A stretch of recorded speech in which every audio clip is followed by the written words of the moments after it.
What is going on, everyone? My name's Boit, and I'm back with some more Age of Mythology, the Titans action, sporting in the top of the map in the red color, playing as Isis. His name is Joe.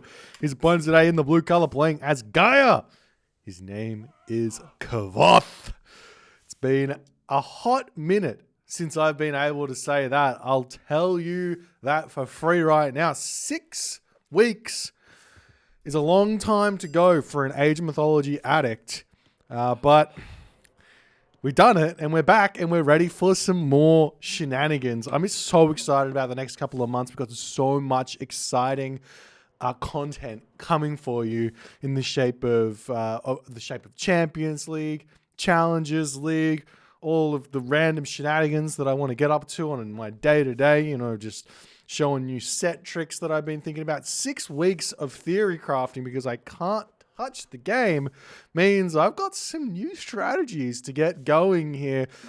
Whether they work or not remains to be seen. It is theory crafting after all. However, we have a game to watch, and my future is very, very cloudy. However, this game, it's going to be something completely different here. We've got Kvoth's Gaia, someone to really, really look out for in this upcoming tournament is going to be Kvoth, is going to be whether or not he actually decides to play Gaia or not in the tournament, considering it is a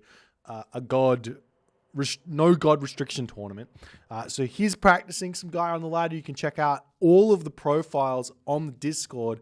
Moradin, I hope I said that and remembered that correctly, Amazing Helper, has compiled a list of every single player in the tournament with their main god and their Vubli profile attached. So you can go and check out who is playing in the tournament and what is going to be happening where that's concerned. His opponent today playing as DOD's Joe. I am Joe, the Joey himself. So Joe here, playing as Isis, an interesting god here to be seeing players practicing on. He's playing as Isis, and one of the big reasons I want to be watching Joe is a Egyptian player at heart. I know I play random now, and it is what it is. I play random, and maybe my Egyptian's not even my best god anymore. But I do love me some Joe. He's one of those players who I very rarely was able to take games off of in the early stages of my Age of Mythology, the Titans' career. Has always been strong. So watching how he plays, learning some things, and also watching him unable to execute build orders is a favorite pastime of mine. So we'll have to wait and see what he's going to come up with here in this game against Kvoth's Gaia. Now, Gaia, unlike Uranus, is a completely different beast to deal with. One of the big things that Gaia has over Uranus is this Gaia Lush shenanigans. Gaia Lush is so obnoxious to play against as Egyptian because it's going to be able to protect certain areas of the map really, really nicely and prevent like towers from going up on areas and all this other stuff. You have to kill off the buildings to get rid of the Gaia Lush. You have to wait. All this stuff allows Gaia to kind of really prevent any sort of timing disaster in the game, which is absolutely huge thing indeed. So we'll have to wait and see what's going to be happening here. There is another thing to talk about what differentiates Gaia and Uranus, and the big thing that actually does happen is Gaia Forest. If you can place the Gaia Forest in such a way that it defends your town centers, that's another thing that prevents the timing attacks coming and hitting as hard. And then finally, the last thing that separates the two gods, especially in this matchup, is going to be that spider lair. You can potentially hit a war elephant with spider lair and kick that off in one shot, taking out the 270 resources that it costs to build an elephant. Absolutely insane. Is that right? 270? That doesn't seem right. I feel like my math is off on that. So we can already laugh at my inability to do math. It's not changed. I didn't go away to practice math. Anyways, I think I'm just misremembering the stats. I don't even know. Even if I could remember the stats, let's be real, I can't add two numbers together. It does look like Joe here is going to be going for a fast second town center behind all of this. His second town center is most likely over here, which it definitely is, and Joe's going to be knowing that just based on the way that he's scoured. You can see he knows that there's nothing over here. There can't be a town center spawning here for many different reasons, but mostly there's just not enough black space here for that to spawn. There could be a town center potentially spawning here, but it looks to me that Joe, he's going for this forward town center on this position. Kvoth's already got his second town center up, already going through Leto, so not really any surprises here. I'm interested to see exactly what he chooses to go for in terms of economic upgrades, and it looks like pickaxe, channels, and hand axe all coming through, plus a heroized oracle here, grabbing Grugnir Odin Spear. This is a really big relic to pick up here for the Atlantean players in this matchup, because Mermillo are such a big part of your army. An extra 5% hack damage is really going to be assisting him in this one. So we'll see how that's going to go as Joe is shooting up this town center. It looks like he's got the resources right now to drop a third town center behind this as well if he so chose. Looks like he's not going to be going for it though. He can just simply grab the 500 gold here, or maybe 135 gold more than that to get Flood of the Nile, and then take all the villagers off of gold, chuck them over onto food, and go for a really fast advance time here. As we are seeing the oracles moving around the map, we do see that the oracle here has been spotted by the priest. Priest going to be retreating away. Doesn't want to get too close to that oracle hero, as the Sphinx has been spotted. There is an automaton already over here. Kvoth at this point is dropping down counter barracks, dropping down military barracks. He's ready to start fighting it out in this classical age. One of the big things that really separates a true Gaia main and like an Uranus player playing Gaia is knowing what their opponent is capable of and defending said thing, defending said thing, I should say, in a very strong manner. So we'll see what Kvoth's actually going to choose to do here. Looks like he's moving forward to grab this hunt on this location, not grabbing this town center too early, just happily sitting two town centers here, not getting more economic upgrades just yet.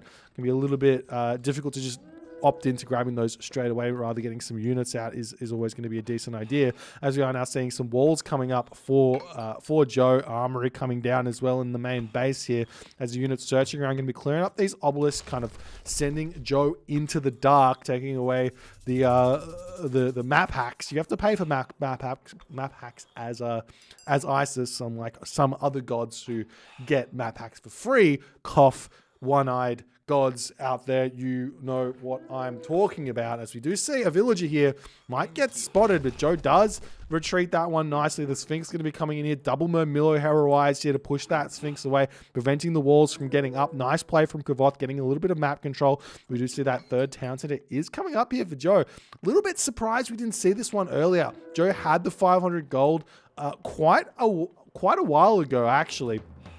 As the units coming around onto this spot here, the Aurochs getting eaten up, and now Kvoth can start putting pressure onto this location if he so chooses. Not only that, we do see the Terma coming over here, going to be trying to put some pressure onto this town center. Looks like the town center will most likely get up here. There are 12 villagers on this one. The oracles can start harassing this a little bit, but the villagers are going to turn around, start shanking this one to pull this one back. We do see the automaton coming through as the priest getting taken down very low. Meanwhile, Kvoth pushing in onto this location as the axemen coming through here, going to attempt to defend as best as it possibly can. Their villagers jumping into the town center, and we'll see where they're going to go after that. They have to get back onto the gold. There's a nice berry bush over here. It's kind of finally important that Joe maintains the hunting presence that he's currently got on this map. He can't really get pushed off this Orc. Definitely needs to hunt the majority of that one there.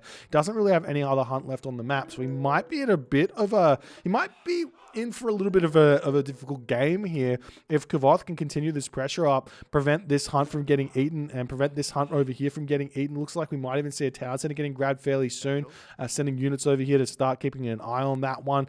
Potentially also the other option here for Kvoth is just to take the villagers off of the gold mine, send them over onto the berry bushes here. He's got a lot of villagers over here as well that he could take off the gold and chuck over onto the food up here, and then start shooting towards the heroic edge. Right now he's floating a lot of gold, so we'll see what he's going to be doing with that. Meanwhile, Joe on the other hand here with just a little bit more... He's got just a little bit more food to get to advance, but the villagers not quite there in terms of, or the food not quite there, I should say, as we do see prosperity getting dropped down. Joe has basically stopped villager production here as the unit's moving straight through, just deciding to completely ignore this town center, taking a lot of damage onto that Murmillo, but he's deciding that it is completely fine to do so here as the Axeman going after those Murmillo beautifully. The Pharaoh and Priest going to be getting a lot of damage done over here as well.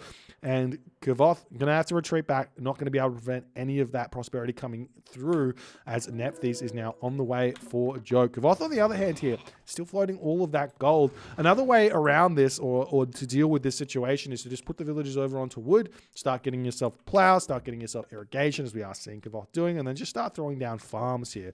It's never really a bad idea to do that. We do have some caribou over here, or at least one caribou here, which could be eaten and be useful here for Kvoth as well.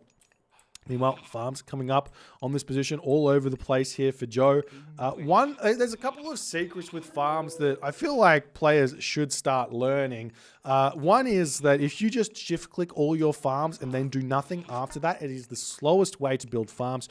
Your farms are going to take a very, very long time to get up, and it's a big reason why the vanilla civs find a dip in their food income versus the Atlantean civilians building their farms, because they're obviously just going to build their farms one by one, much more efficient, lots less clicks obviously to do so.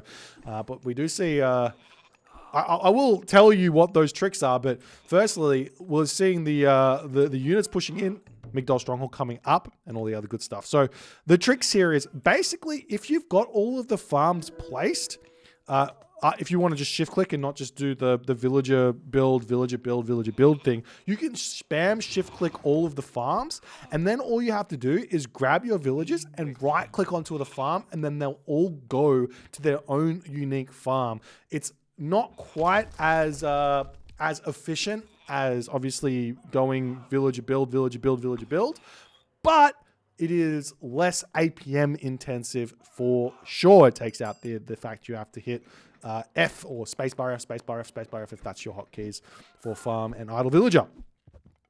Anyways, we do see that Joe is now set up. He's got his 3 town centers going. Kvoth, on the other hand, he's going up through Rhea. No surprises there. He's already got flood control in this game. His villagers are going to be gathering food so absurdly fast out of those farms.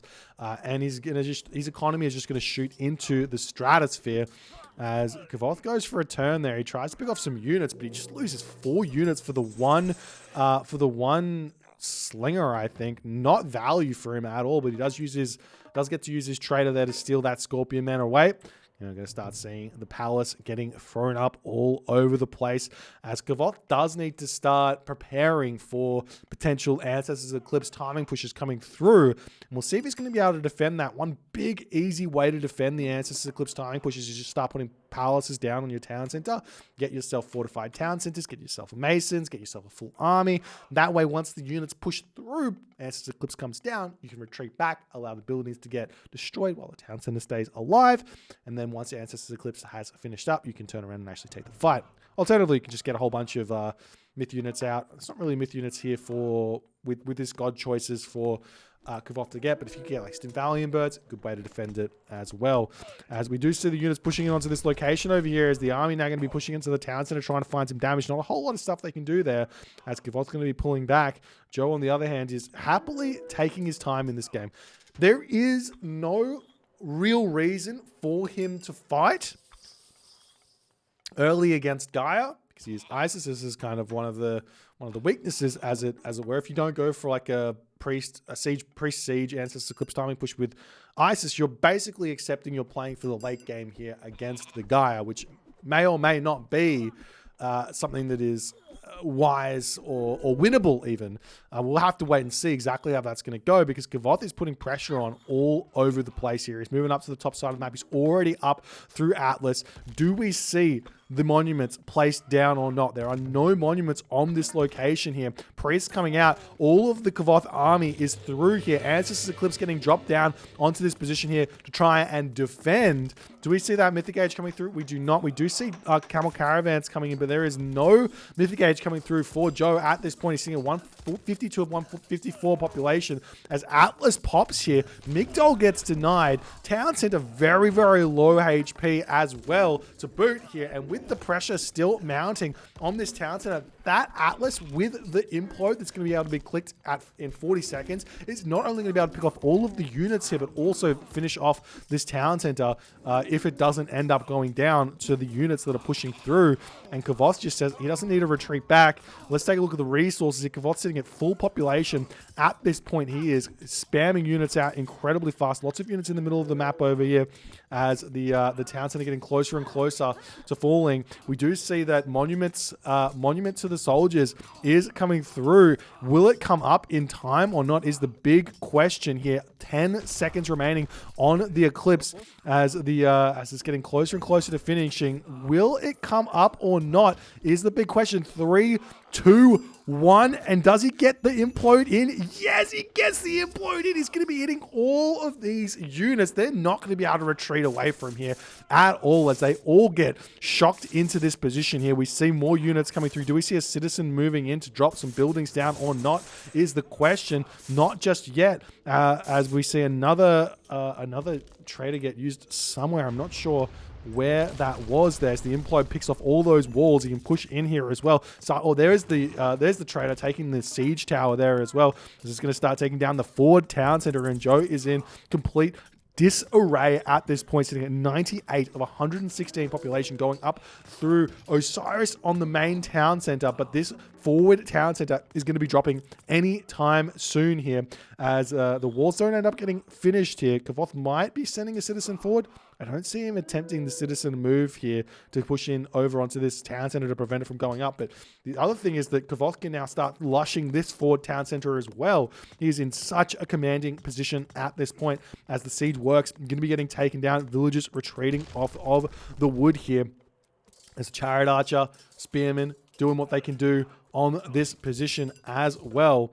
And we do see Osiris just about to pop here for Joe. The big question is, can one Son of Osiris really do that much against an Atlantean army that is effectively existing mostly of just strong units that don't really die that easily to a Son of Osiris? He's going to be able to go mass Arcist here as well as the Clontaris come through, going to be denying this wall coming up. And we do see the citizen making her way forward to be very, very annoying in this game as the unit's getting taken down over here from